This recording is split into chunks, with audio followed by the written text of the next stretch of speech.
The story begins main character named Duke canvassing for a job. We learn that he's talentless and he explains how there are dungeons in the world and people who awaken have bent. Some suppose it's a blessing, but to Duke it isn't due to him being talentless. We see during the interview they're differencing against Duke for being talentless, which we also learned is against the law. Duke asks for an reason, but they continue differencing against him. He reveals to them that he's recording and they incontinently apologize. He tells them they can try to explain to the Human Rights Commission and leaves. As he leaves, he mocks blessings and also weigh in a piece of goo. As he is scraping his shoe on a check, he gets doused in water. He wonders why his day is so bad, and he heads home. Inside his house there's a window covered in spew that came from the outside. He cleans it up and calls his mama asking about her day. We also learn that he doesn't like his uncle. He tells his mama he's doing well, but we can see overdue payment letters piled up. He heads outdoors to bank, and as he goes to light his cigarette it pours down rain onto him. He yells into the sky and out of frustration falls to the bottom. We learn he's really frenetic at God, and also we see a lightning strike come down and hit him. As he loses knowledge, he prodigies what his mama is going to do without him. He opens his eyes to find himself alive, and he sees a status window that says hiring gods are waiting for you. Duke wonders if God is real because he cursed at God and was struck by lightning. Normally when someone is struck by lightning they just die, but he doesn't have a scratch, and now he sees a floating message. He wonders if it is a status window because that's what those with talents can see. He tries to open his status window but nothing pops up. Once he questions why it says hiring, it turns into a job notice. Since he has nothing to lose, he decides to go for it. He sees it as categories and some require divine power. He wonders if it's a turning point for him and he applies for a job that doesn't require divine power. We see the window is from Thor and mentions it as a dungeon. It also mentions that dungeons are made by gods and wonders what Thor is because that is the payment for the job. He accepts the job and is then transported into the middle of a forest with a giant lightning strike. He walks out of a broken tree and is attacked by a monster. Someone grabs the monster by its neck and he looks at Duke and asks if he's the new worker. He introduces himself as the god of thunder, Thor. He picks up Duke and mentions they should talk while they walk to the job location. Thor says he must be a god from Asia, and Duke decides to go along with it and says the god of mountains. Thor mentions how Duke looks like he's immersed in the human world and how that may be a problem because his job is to make a place where humans suffer. Thor asks if he's heard about Minotaur's maze while going up some stairs, and Duke sees a giant maze-like structure, and Thor says he will be helping him build this place. We see Duke working hard, helping as much as possible. Duke and another god are in a wagon and they talk about how he's receiving a lot of compliments. The other god tells they have to go on foot from here because the wagon puller will activate their traps. Duke carries a crate off the wagon, and the other god tells Duke to watch his step and points out what they look like. He tells Duke it'll serve as a teaching moment. The other god also explains how low-class gods have to work for a living and how the upper-class gods constantly make new dungeons, so they have work to do. They enter another room. Duke puts his crate down and we learn that inside the crate is a rock that spawns spiders. Duke sees another monster and asks what it is, and the other god tells him it's a lizard man. We also see a hole in the lizard man's throat, which he tells Duke not to touch because it's a vital spot. They proceed to the next room and a goblin jump scares Duke, and both the goblin and the other god laugh at him. We learn that goblins are intelligent and hard to confront. They reach the end of the labyrinth and sit outside of the boss's room. Thor approaches and mentions he's heard all of the compliments and asks if they are done with the monster placement. Other god says they only have one left. Thor pulls out his hammer and says it's time to send the lower class gods off. He tells Duke good work and to give him advice next time they meet, and swings his hammer down onto him, which scares Duke. Duke is back in his house screaming and thinks he was being punished for lying about being a god. He's happy that it wasn't a dream and that he's finally awakened. A status window appears asking if he wants to check his salary, and he opens it. Inside the shop he sees things such as Odin's spear, Nimian's armor, and Freya's necklace. He also sees their powers such as lightning, flame, and destruction. He realizes they are very expensive. Thor for one, and he only earned for his last job. He sees another tab for talents and they are all SS class. He says what's more important is the price, and he finds one for Thor. He decides to buy Talon swords because he liked them when he was younger and wonders if it worked. He unlocks a special buy one get one free for his first purchase, and he buys Talent of Combat. After buying it, he suddenly feels nauseous and begins to fall to the floor. His body is being readjusted to his talents and strengthened overall. He sees a vision of his mother apologizing for being incompetent, and he tells her not to worry now he is one, but is told there's no way he is one. He wakes up and wonders when he fell asleep and thinks maybe it was all a dream, so he yells out status window. We see he is a low-class god now, and as both of his talents he calls life unfair. Because an untalented man became a god. His phone begins to ring and it's his mother. She tells him not to come to the hospital, and after he asks why, someone else takes the phone and tells him that there is a dungeon near the hospital, and until the situation is better there are no visitors. Hearing this, leaves his phone and runs straight out of his house. At the hospital we see helicopters and The military has closed it down and isn't letting anyone inside. Duke arrives in a taxi and he activates one of his skills called combat focus. He's able to hear conversations from far and see things further away. Duke tells one of the soldiers that he has to get in because of his family, and the soldier tells him there are signs of a maze so they can't allow him, and lightning strikes down and sends people flying back and knocking cars over. Duke wonders what is going on and sees a gate. Inside the gate is the maze he worked on for Thor. He wonders why the maze gate is there and helps a man off the floor. He quickly pushes the man to the side and avoids a sword. A different man impaled by a sword tells him to run away. We see lizardmen swarming out of the gate. One of them throws their swords again at Duke, but he activates his skill and catches it in the air. One of the lizard men approaches the man he helped off the floor and Duke tackles it. He stands back up but is surrounded by lizardmen. He has one attack him from the front and one from the back. He dodges them both and uses his talent to beat one and send it flying away. Another lizard man swings at him and he dodges and kicks it in the head. Another one attacks him from behind but he jumps over its head and slams it into the floor. A man approaches him asking which guild he's from and introduces himself as Num. Going to UK, he asks if he's an unaffiliated hunter and if he wants to join them in clearing the dungeon. Duke decides he's no longer an ordinary person, and if he doesn't stop the dungeon the monsters will pour out. And he goes with them inside the maze. He guides them and tells them he'll lead the way. He explains how there are traps, and they are surprised how he knew about them. He tells them it's a business secret and they continue going. He grabs the torch off the wall and tells them all to prepare themselves, and they are in front of a giant door with a spider on it. Duke decides since he knows where spiders are he can just burn the webs and get them all, but he activates his combat focus and he hears someone asking for help. The UK tells his group to listen to Duke's orders, and one of the members approaches him and thanks him for helping them. She also tells him he can just tell them where the survivors are and the support team can get them. She asks if he uses a weapon and then tells him to carry a sword or two. He realizes she called him by his name but he never told them his name. They continue in the dungeon and up fighting giant spiders while one team holds the spiders off. Duke leads the support team to the survivors and they rescue them but are surrounded by spiders. He guides them to a safe area. One of the members tells the guild master that they have rescued all the survivors. The UK thanks Duke and says it's almost like he built the dungeon, and then says he was just joking. They approach another door which has goblins behind it. Duke asks if he can go in by himself, but one of the other members tells him he's being arrogant and that it's just mere goblins. We see one of the members angry that Duke is stealing his spotlight, and he and his friend walk ahead of the group. The lights go out and Duke tries to warn them not to cut their flashlights on, but they ignore him thinking he's just afraid of goblins. We see one of the men slowly turn around and he is riddled with arrows, and then he gets shot even more. The UK tells them not to move and asks Duke if this is why he didn't want them to turn their flashlights on, and the UK tells Duke they can't attack if they can't see, but Duke asks what if he can fight without seeing. The UK asks if it's possible and Duke says to leave it to him. Duke tells them he knows they are nervous but don't make a sound or move until he says it's okay. He activates his combat focus and we see goblins surrounding him.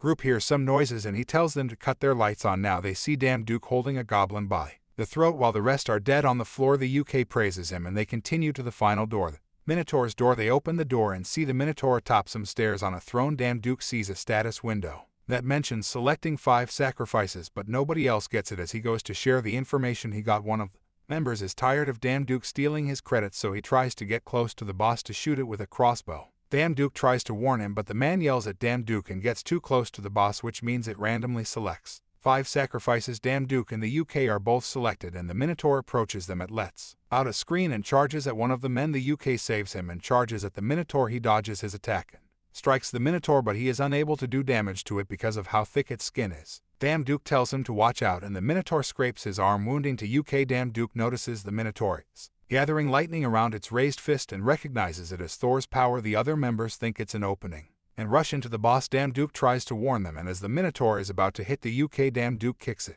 in the face. The Minotaur's attack goes through anyways and sends the entire group flying away. As Duke is losing consciousness, he realizes there's a sword on the floor beside him, and he tries one last thing. He says he didn't endure everything so far to die here and activates his sword talent. Duke stands in front of Minotaur, and the UK says he couldn't even leave a scratch on him, so someone who just picked up a sword can't do anything. He wants to tell him to run but can't speak as he apologizes. Everyone is surprised to see Duke cut off the Minotaur's horn. Duke mentions how at first it was a gamble, but once he held the sword he realized he could cut him down. The Minotaur charges at Duke and swings at him, but Duke dashes past it, leaving multiple cuts on its body. The UK is surprised that he wasn't a martial artist but a swordsman. The wounds are too shallow and Duke's sword is about to break. Duke decides he can't waste time and dashes into the Minotaur. The Minotaur brings his fist down towards him. Duke dodges it and kicks him. The kick isn't effective and he throws his sword to make a dodge. He then kicks it in the jaw. He grabs his sword out of the air and activates his sword talon again, but the Minotaur smashes its own head into the floor. Damduk realizes that his next hit will be his last one, but he needs an opening. He sees the lightning begin to gather and realizes it's his opening. Damduk prepares for his attack and him and the Minotaur posture up for their attacks. The UK sees his sword breaking and remembers what Damduk said about fighting without being able to see. He tells one of his members that he has something in his robe and it's his time to shine. Damduk continues to prepare for his attack, and so does the Minotaur. They continue prepping, waiting for the other to make the first move, and the Minotaur begins his swing. Damduk charges straight into him. Damduk gets in range and swings, leaving a big wound on the Minotaur, but his sword breaks after he hits him. Damduk drops his sword, believing it's over, and as the Minotaur swings down onto him, we see he's grabbed a sword that was thrown from behind and he stabs it straight in the stomach. It cuts to the gate entrance and the people outside can see people getting ready to exit, and Damduk is carrying to UK. Damduk asks him how he knew he'd be able to catch the sword, and he mentions the fighting without seeing thing from before. The UK tells him to go greet the people as the #1 contributor for the maze. Damduk raises his fist in excitement toward the crowd. We see Damduk visiting his mother at the hospital and is relieved she is safe. We see him on TV during an interview as well, which makes him embarrassed, but due to his increase in fame, his divine power has gone up. Now he has divine power, he can apply for more jobs, and he accepts a job from Hephaestus's forge. He is teleported to it and is now inside of the forge. He says it's as hot as a sauna and asks if Hephaestus has an air conditioner while being unaware he was right behind him. Hephaestus greets him and Damduk greets him back. Hephaestus mentions how Damok's love for humans made him clear Thor's dungeon, and it's no wonder he favors him. Hephaestus says he will explain his job and blows a horn. Some dwarfs run up and greet him, and Hephaestus mentions how he's having things going missing around his forge. Hephaestus tells Damduk he'll be gone for one day and gives him Hercules' club as Hephaestus is taking his leave. Damduk tells him he never mentioned what the job was. Hephaestus tells him as long as he's stronger than them it'll be fine. Damduk tells them to take it easy and pulls out his club. The dwarves pull out guns and one of them tells him adios. We see Damduk waking up to the sound of two of the dwarves talking. He realizes he is tied up and he tells them they'll regret this. They laugh at him and he manages to get free. He hits them with his club and ties them up. We learn he carries a sword in his sleeve because of the girl's words from the maze, and he sees Freya's necklace by the dwarfs. It cuts to the dwarfs loading up materials, and the boss of the dwarfs, if introduced as Red Fist, he gives them a speech about how they are the best miners and courageous warriors, but they've never been treated with respect and how they've been humiliated by Hephaestus, and we learn they want revenge against him. Damduk wonders what he can do about them and ends up making a sound, and they spot him hiding. They pull out their guns and begin shooting at him. Red Fist approaches the hiding Damduk and tells him that now they will be wiping the entire place clean and they only have business with Hephaestus, and how if Damduk dies here he'll feel wrong too. He gives Damduk the options of becoming their accomplice or returning to where he came from. Damduk can't run away because he'll lose his reputation, and the other option will lead to Hephaestus hammering him. He realizes he has to either fight them or die to Hephaestus, so he comes out of hiding. He asks Red Fist why they are having to go this far, because they are partners with Hephaestus, and what does he think Hephaestus will do once he finds out what they are doing. He asks if they really aren't scared of God's punishment, and they shoot right past his face, and one of the dwarfs tells him to shut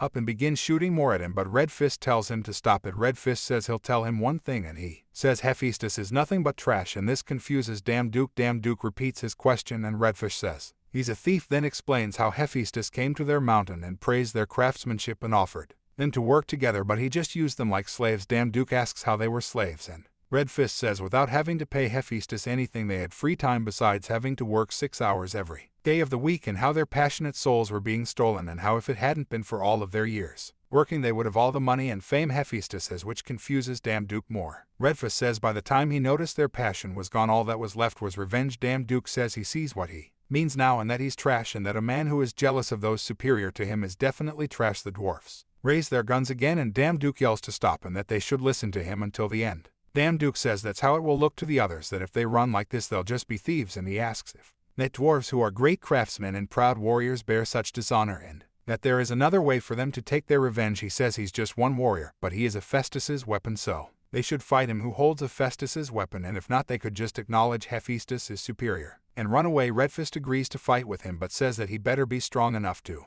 last until they prove their weapons are better than Hephaestus. Red Fist jumps at Damduk with his hammer, smashing floor. Damduk rushes in after him and Red Fist swings at him, but Damduk gets behind him. Red Fist misses again and Damduk gets closer but is kicked by Red Fist. Red Fist compliments him on his sword intent and apologizes for being rude to him and that he'll use his full power now. Damduk says to bring it on, and Red Fist charges at him and Damduk blocks it. Then Damduk gets behind him and swings, but Redfist blocks his attack. Two the other dwarves mention how it's like their sounds are similar to those of the smithy. We learn Redfist felt inferior to Hephaestus and that he was a frog in a well, then admits his defeat. And Damduke swings at him, but Hephaestus blocks his attack and says they better explain what's going on. Here Hephaestus notices the materials the dwarfs are stealing and asks for them to explain why they are there. Redfist says he did it himself and it had nothing to do with the tribe. Hephaestus asks him to explain, and Damduke says he asked him to do it. Hephaestus says he left him in charge of guarding the smithy and to give him an explanation. Damduke pulls out Freya's necklace and Redfist realizes he left it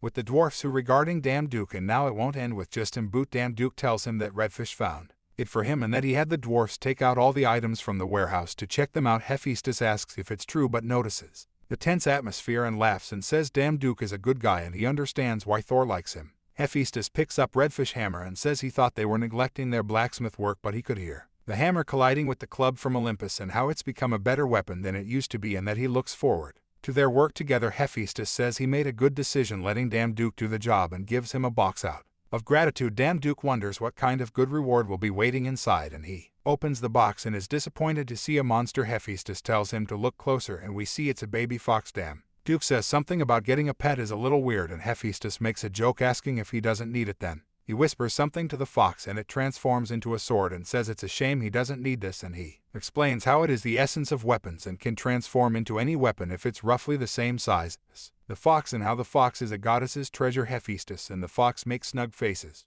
while saying it's a shame and that he'll give it to the dwarfs. Damduke says he'll take the fox and he only refused, and out of politeness Damduke decides because it is white he will call it Snow White. The fox licks him and Hephaestus transfers the ownership to Damduke. Hephaestus says he'll also give him some junk from the warehouse and to be careful on his way back. As Damduke is leaving, Redfist approaches asking why he helped them, and he explains how he looks similar to his past self. Redfist asks if that's all, and Damduke tells him everyone lives by helping each other and that Hephaestus probably knew from the start but just let it go after Damduke leaves through the portal. Redfist thanks him and boasts. Damduke decides to go make some money and goes to a Hunter department store. We're introduced to some arrogant no-name general manager who, when he sees Damduke, thinks he is a beggar. He wonders if he's even a hunter because his pet is tiny and he doesn't have any armor/weapons. He snobly guides Damduke thinking he just picked up trash to sell it and tells him to hand his items to the appraisal desk. The appraisal guy asks Damduke where he got his items and Damduke says he just got random things, and the general manager yells at him for bringing cheap items to their store. The appraisal guy mentions how he's been working for years and it's his first time seeing someone discarding 4-star equipment.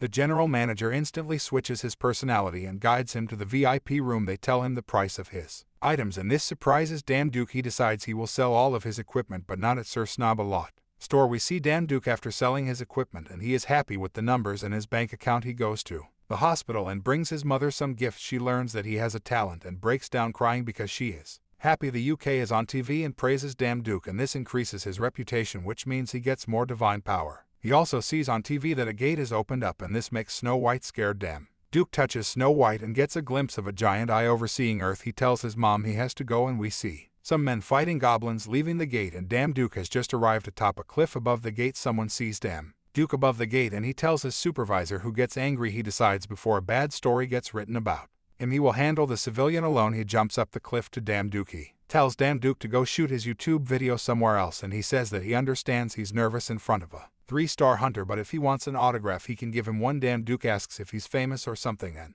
this angers the man. The man calls Snow White a weak-ass pet and says Damduke will reflect after getting beaten up and swings at him. Damduke dodges and trips him as he goes to fall off the cliff. Damduke catches him and apologizes and asks if a 3-star hunter would just swing his fist at anyone. He says it was a lucky dodge and swings at him again. Damduke dodges and tells him that it's okay if he wants to continue, but people are watching. Spectators notice who Damduke is and he shouts to them that they should take some nice pictures because they will hear good news shortly. Damduke jumps off the cliff and straight into the portal. It's said that gates cannot be entered by humans. We see a status message appear saying, checking your status, lowest class god. You can enter this world. You have entered the other side of the world. I have the abysses watching. Damduke says he was right and that only a god can enter the gate. As he tries to explore he is stopped by an invisible wall. It says he lacks divine power and cannot enter. He attempts multiple times and then decides to go into the only spot he can, which is a cave. He says he saw it the moment he came in but didn't want to go in, but it's time to see the face of the gate owner. We see Damduke over the corpses of some goblins wondering why there are so many of them. He thought he would clear it if he killed the boss, but it seems different from other dungeons. The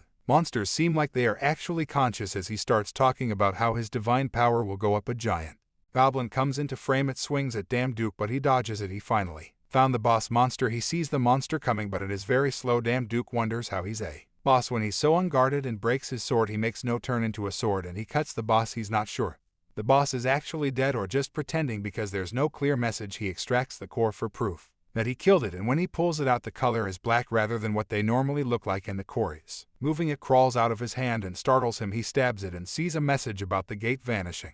Outside the gate we see some reporters asking if it's true that someone went inside. We see some researchers talking about how they should stop the reporters or else the academia will be criticized for wrong information. As they are discussing all of this, Damduke pokes his head out of the gate. He's glad there's a lot of people there, and he exits the gate. The reporters bombard him with questions and he tells them the most important thing now is that humanity can destroy gates. Now they ask him how and to be specific, and he shows them the boss's core he extracted. He throws it into the air and tells them that he's going to show them something interesting. He cuts it into pieces and the gate shatters behind him. The gate vanishes and everyone is surprised. Damduke thinks to himself that it was cool, and he is right. One of the researchers says they've never seen something like this in their entire life, and she asks who he is. He tells them his name, and it's shown that his name is spreading all over Korea. Now we see his divine power rapidly increasing and he hits 10,000 divine power and he has been designated as a lower class god. Now a reporter shoves his microphone into the status window and it scares Damduke. Multiple other people shove their mics into his face and a girl approaches him from the crowd. People are surprised to see her and she's revealed to be a 7-star hunter named Yoso Yul. So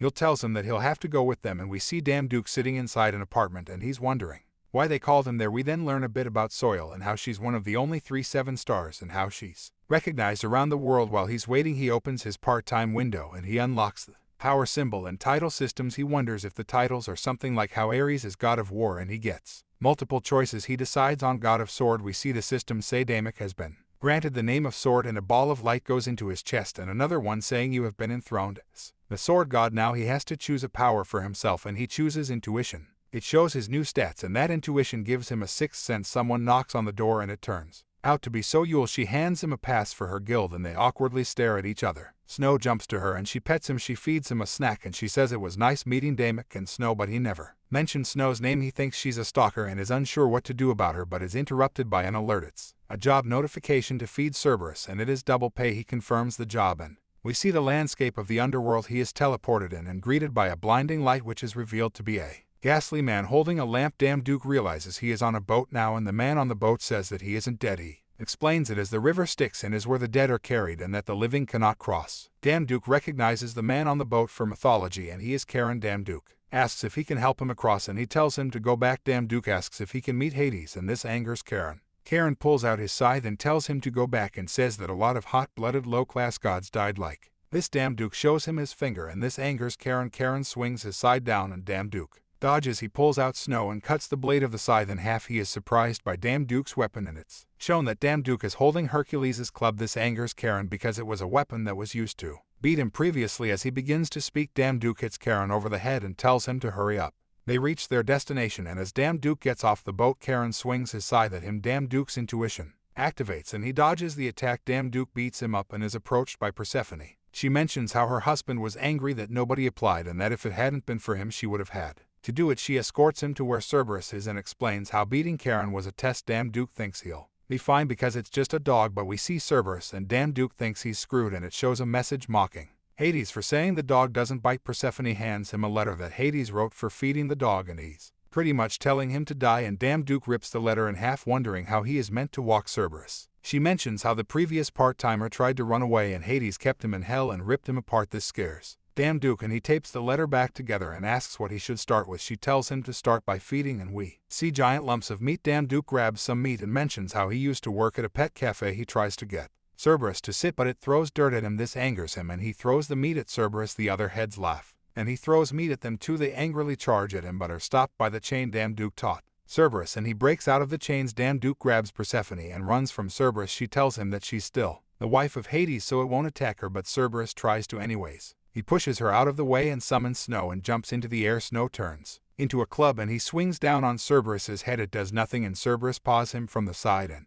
sends him flying, but Damduke lands on the edge of the river Styx and we see hands trying to pull him and Persephone warns him but he can't hear her and Cerberus charges at him. Damduke refuses to die to Cerberus and jumps into the river. This shocks Persephone. We see Damduke falling deeper into the water and he wonders if He's dying and he wonders if the good moments were just illusions and how it feels as if his memories are drifting. And it must be flashbacks. He sees Snow White swimming down to him and it bites him on the nose. This makes him notice there are hands pulling him down, and as he goes to lose consciousness he remembers the giant dwarf hammer he got and he summons it. Swinging at the hands to drive him away, he uses it again and creates some distance from the hands. He swims to the surface and crawls out. He is greeted by Cerberus's teeth and we see him get bitten. Dumduck wonders why he isn't feeling pain, and then we see he is immune to any ailments from being in the river. He mentions the story of Achilles, but Persephone is shocked to see him in Cerberus's mouth. She tries to pull him out but Cerberus swings him around, then spits him out as he talks to Persephone, telling her how he got out. Cerberus bites his arm, then lifts him up and smashes him into the ground. Cerberus looks down and Damduke asks if he's done. Persephone wonders how he's alright and mentions the blessing of immortality. Damduke asks Cerberus if he wants to go on a walk. Cerberus growls at him and he warns that if he keeps growling he won't take him on a walk. Cerberus turns around and walks away but picks up his chain and drops it, waiting for Damduke. Persephone tells Damduke that it's been a while since Cerberus has been on a walk and to take it slowly, and he tells her he was called President of Dogs and not to worry, but Cerberus drags him away. As he's dragging him, Persephone tells him to use his divine power to strengthen his body and asks him why he isn't using it. He asks her how, which confuses her as to how he doesn't know. She tells him to remember how he uses his power and to imagine controlling water inside of his body. Damduke pictures controlling water in his mind and manages to stop Cerberus. She tells Damduke to focus on which part of his body he wants to strengthen. He focuses and pulls Cerberus, flipping him into the air. He tells Cerberus it's enough for a walk and to go back, but Cerberus doesn't want to, so he drags him back. Persephone is surprised by how much he can do even though it's his first time using his power and how it's good for a part-timer. He wonders why she didn't interfere with Cerberus even though she's strong. She tells him that there are restrictions and that Cerberus guards hell and blocks the spirits that want to